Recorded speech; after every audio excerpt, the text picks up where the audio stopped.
আলাইকুম ওয়া রাহমাতুল্লাহি ওয়া বারাকাতুহু। আমরা একটু চাচার কাছ থেকে একটু শুনি আসলে এখানকার আপনি এই মসজিদের কি দায়িত্ব আছেন?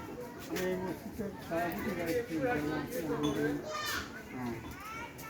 মানে আপনার মসজিদটা কোন জায়গায়? মসজিদটা হলো আমাদের রংপুরে। ঠিকানার স্থান হলো রংপুর উত্তম বিতারপাড়া, রংপুর জেলা হাজিরহাট থানা 1 নম্বর ওয়ার্ডে মসজিদটি উপস্থিত। থানা কোতোয়ালি না, থানা হলো হাজিরহাট, জেলা রংপুর, মানে এটা 3 নম্বর ওয়ার্ড। কি প্রয়োজন এখানে? এটা আমাদের প্রয়োজনে মসজিদটা মূলত মানে 2011 সালে মসজিদটা আমাদের চালু হয়েছে। মসজিদটা 2011 সালে মসজিদটা আমাদের চালু হয়েছে। আমাদের মসজিদের অনেক সমস্যা, ইনশাল্লাহ মুসল্লি আছে, মুসল্লি আমাদের বাইরে নামাজ পড়ে রাখতে হয়, জায়গা হয় না। মসজিদের প্রয়োজন এবং 2 তলা যদি হয়তো আরও ভালো, 3 তলা হয়তো আরও হতো ভালো, এই আর কি সমস্যা আছে।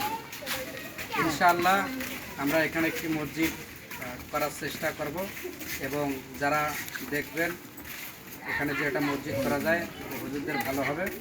আমরা আপনাদেরকে চিন্তা ভাবনা করার জন্য ভিডিওটি পাঠাবো। এখানে যদি একটা মসজিদ করা যায় ইনশাআল্লাহ আমাদেরকে জানাবেন মসজিদটি হলে ভালো হবে।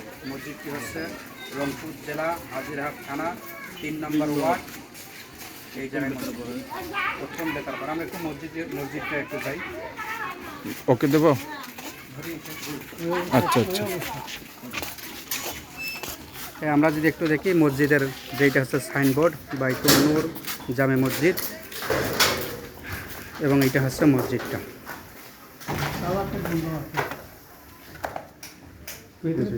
এইটা হচ্ছে মসজিদের বাইকটা। ইনশাল্লাহ আমরা এখানে একটু চিন্তা ভাবনা করব এখানে একটা মসজিদ করা যায় কিনা।